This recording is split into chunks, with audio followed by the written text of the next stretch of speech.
Hi,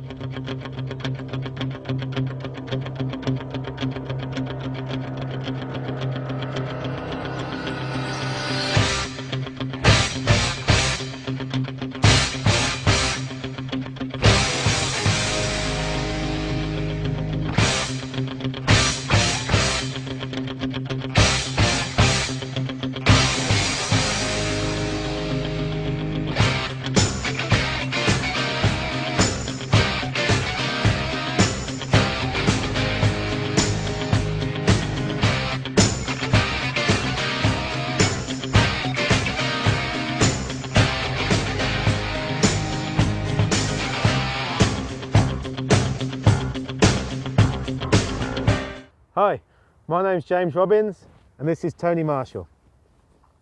Match Fishing magazine challenged us to fish a venue, a natural venue, with two different approaches. So we've just finished the competition and we're going to give you an insight into how the day went and the different methods that we used. So the venue that we fished, Tony, was Sutton Bonnington on the River Soar. And I know this is a venue that you fish quite a lot. I haven't fished a Soar for probably 20 years, so I'm up against it. But I think it's fair to say you're a very, very well regarded natural angler on rivers, and I think it's going to be very interesting to see how the two different approaches pan out. So why did you choose Sutton Bonnington? It's used regular in winter leagues and individual matches, and with it being in November, the time of year, it suited to more a deeper, slower bit of river, so I thought that would be a good venue to try. Yeah, I mean, we had a frost this morning, so it's certainly been cold. Yeah. The river's been up a bit, so there's a bit of colour as well. Yeah. And basically you fished an out-and-out pole approach, and I fished an out-and-out running line approach. And I think the key difference was the response to these different methods. I just loose fed, whereas you fished 3 different lines with breadpunch, hemp and chopped worm. What I'd like to do is just break down these different methods and different approaches. So I think you started on breadpunch, didn't you? Yeah, I started on breadpunch.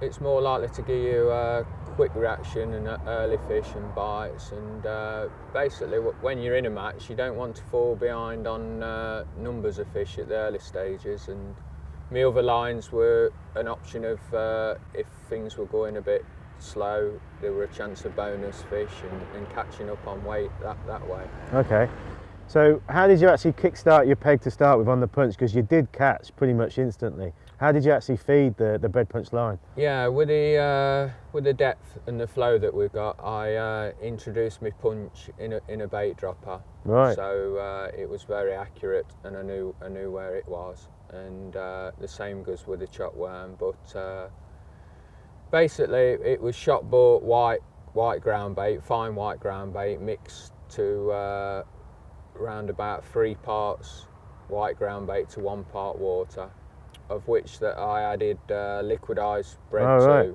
to. Depending on how I feel the session will go or where I'm fishing, depends on how much liquidized bread I put to the white ground bait.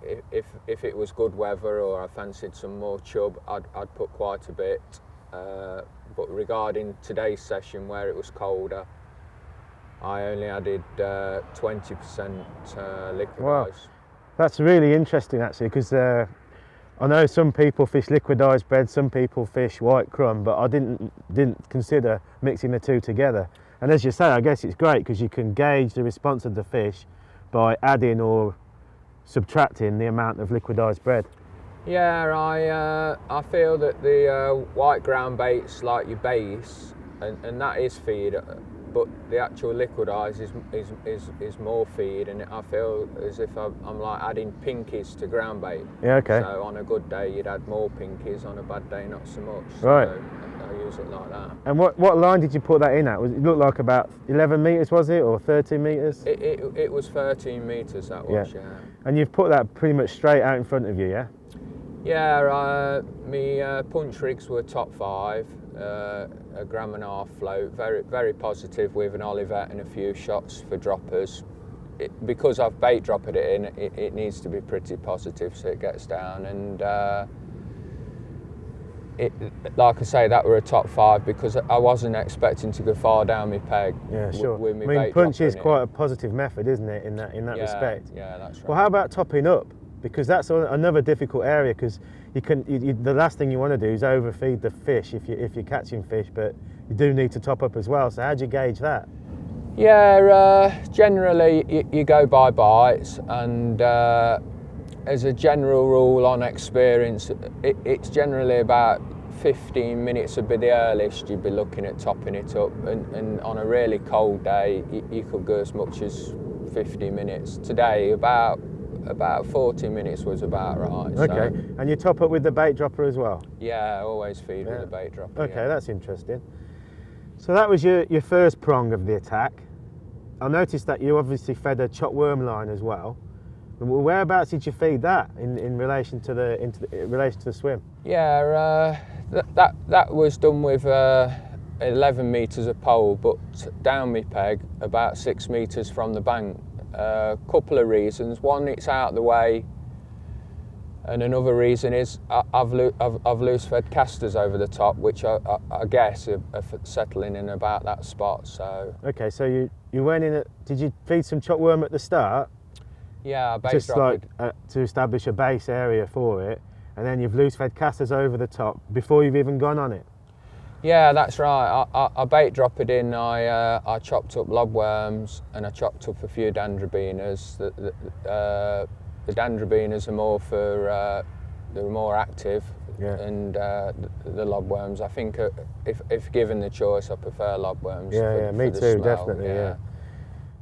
Yeah. Okay, so I mean, how quickly did you fish a chop worm line, and what was you thinking there? Did you want to rest your bread line, or had the bread line dried up and you refed it, or how did that work? Yeah, in a typical match, you don't want to fall behind on numbers of fish. So if an average day where you were getting bites and catching fish, you don't want to waste time looking for bonus fish. If that match, say, was panning out where I wasn't catching fish, I'd be spending a bit more time looking for one. But sure. As regarding today, I looked after about half an hour. So much information from a bite. I find if I put it in and it settled and went straight under, I'd probably consider having another look and catching another one. But regarding today, I went five minutes until I got a bite, so I was soon off that and back onto the bread, so I didn't fall behind on. Okay, yeah, that's interesting. And on the chop worm line, I guess that's another very positive rig, isn't it? And you're fishing heavier gear, just because of the chance that you might hook a bonus fish like a tench or a big chub. Yeah, because that again's bait dropped in, we again, because of the depth and the flow, it's much the same. It's an Olivet with a few drop shots. Today it was a 3 gram float. Again, the line's stronger. I could encounter a tench, and hook bait for myself is more just a lob tail of various sizes. And I did notice that you were lifting it and dropping it and really working the bait to induce a bite from the perch as well. Yeah, to trigger him to sort of take the bait. It encourages bites, lifting and dropping. Yeah, sure.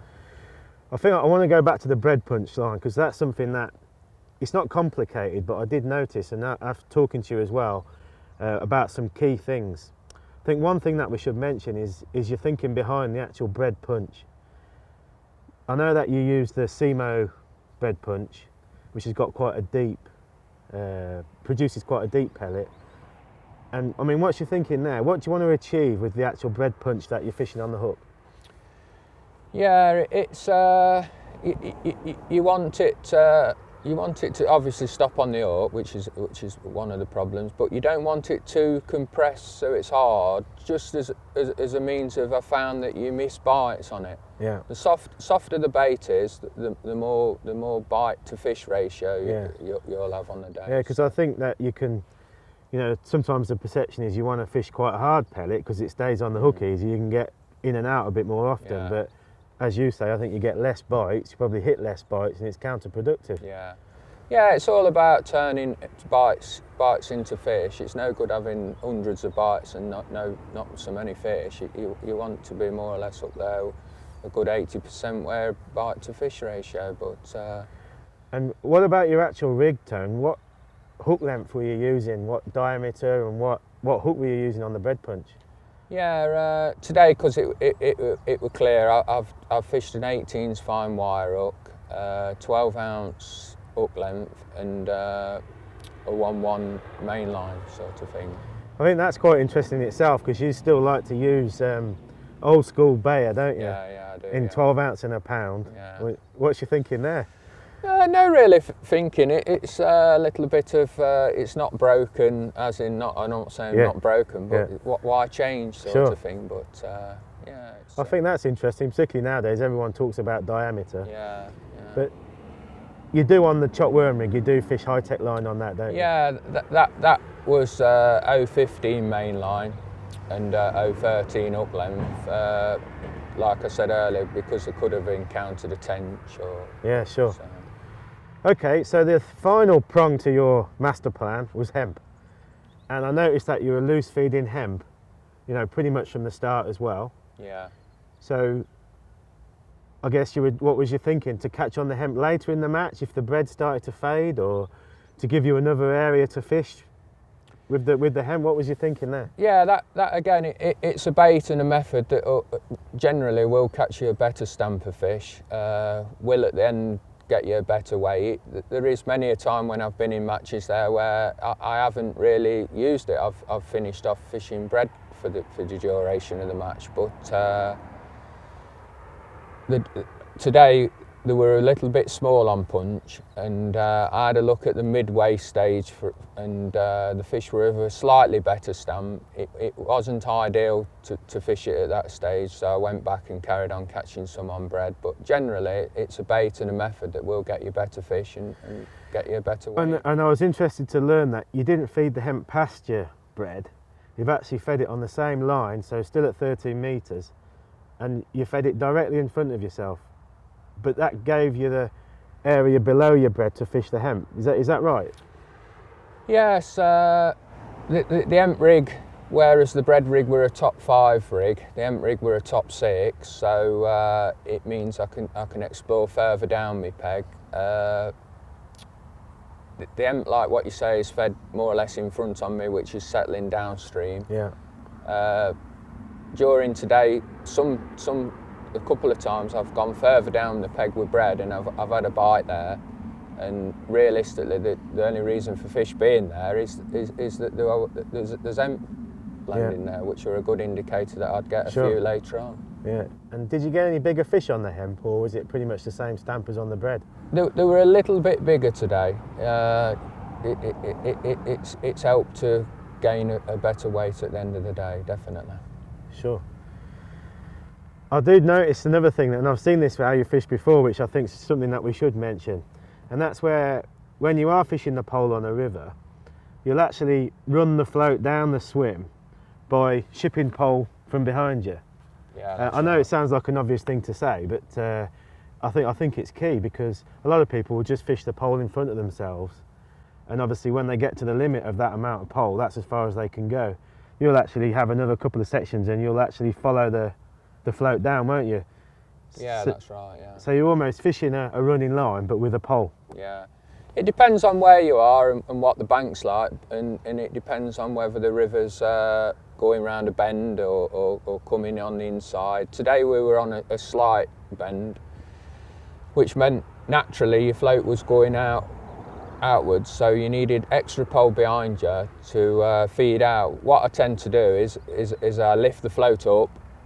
That encourages a chance of a bite, and every time I lift it up, I shove a little bit more pole out to keep it going in the right flow. Yeah, and especially when you've got that long line on your hemp rig with 6 metres to hand, that gives you that extra room as well to fish down the peg. Right, yeah, that's very important.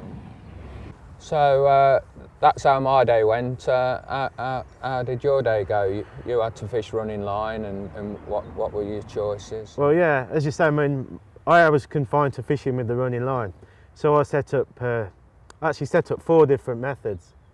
but I was only really going to fish on 2 different lines. So I've set up a Bolo with a 3 gram Bolo. I've set up a 4AA waggler. I've set up a stick float to fish closer in, and I've also set up a straight lead. And my general thinking was I'm just going to loose feed maggots, and I'll gradually try to build the peg up and hopefully try to catch, or I wanted to try and catch some bigger fish. That was my thinking. The line I fed was about 2/3, just loose feeding 5 or 6 maggots, quite regular. And I started on the Bolo, because I like fishing the Bolo on a river like this, even though it's not too pacey. It means I can search the peg and I can try and find out where the fish are feeding. Yeah, and did you find the Bolo better today, or the waggler? I'd say, yeah, I think the Bolo caught me more fish. As the match progressed, I caught fish on the waggler. I think it was because the fish had come off the bottom. It was quite interesting really, because I really struggled for the first sort of hour and a half of the match. I was just getting the odd bite. When the fish did start to respond, they were feeding quite actively, and I was a bit slow really to up the feed.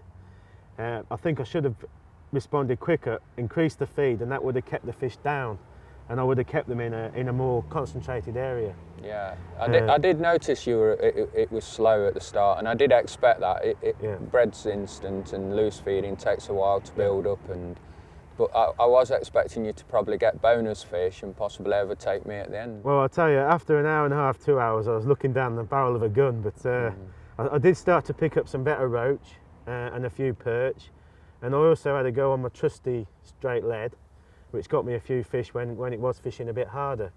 So I don't think the approach was too far off. I mean, in the end, you beat me by about £2. I think you had £8.12, I had £6.4.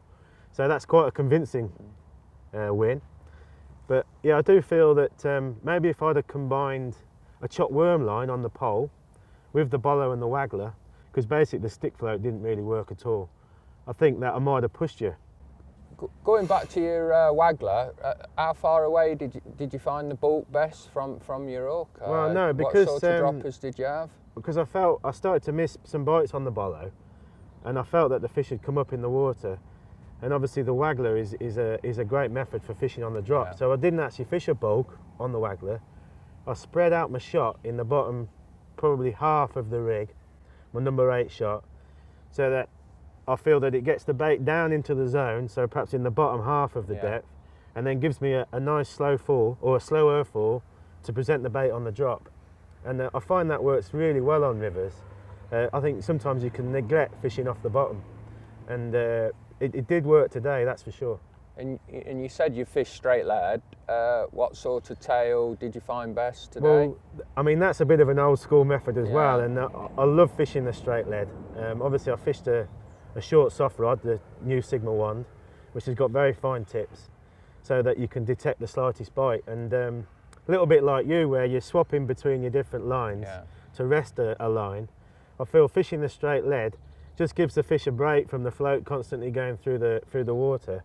And on its day, you know, it can be devastating. You can pick up bonus fish, you can catch fish when you're not getting bites. Yeah. And I use a long tail typically. I'll use even up to 6 foot sometimes, so that I've got the best of both worlds. I've got the slow fall of the bait, the hook bait falling through the water, but it's going to settle on the bottom, and I'll vary the amount of time that I leave it on the bottom given the response from the fish. Yeah, and today hooks for your free methods and bait? Well, I've fished it fine, because predominantly we're fishing for roach and perch. I understand that there's not too many bonus fish like chub about, so I fished an 08 hook length, which is Berkeley XWR, which is a nice fine high-tech line, and I've used a size 20 B560 hook, which is a lovely hook. It's very, very sharp, very fine, but really strong. Yeah. And I'd vary that to the response as well. So if I was catching well, like I was in the later part of the match, I might go up to an 18 and fish a double maggot, or even a single maggot, or if it was fishing harder, maybe go down to a 22. But I like a 20, it's a good compromise. Fishing with a good single maggot, you know, you'd find you don't pull out of too many fish. And did you try double maggot today? I did try. I don't think I had a fish on it today, but you know what it's like. Another day I could have had a chub, I could have had a big perch. Yeah. So. I think it's been an interesting challenge, and it's shown how two different approaches can actually work on, on the same area. And another day, maybe if I'd have picked up a couple of bonus fish, I might have pushed you a bit harder. But I tell you, I've been fascinated to have an insight into your methods, and I particularly like the way that you're constantly weighing up the response from the fish, and also what you can see around you, what other anglers are fishing. If I perhaps had caught a couple of bonus fish on the running line, that would have perhaps put more emphasis on your chopped worm. Yeah. So, I just think that you need that flexibility, and you need to be constantly thinking and challenging yourself to respond, rather than just going with a set plan and sticking to it. Yeah, a bit of a mixture of what we did. I think without a doubt, a start on breadpunch gets you kick-started and puts fish in your net, and then probably loose feeding a running line would probably catch you some bonus fish, just as chopped worm and hemp does. So a bit of a mixture between ourselves would have probably been a better outcome. Okay, so that's round one to you. I wouldn't mind challenging you to fish against me on one of my home venues on another river. Yeah. So perhaps that's something we can set up. Yeah, that'll be fine. Yeah. Cheers, mate. Cheers.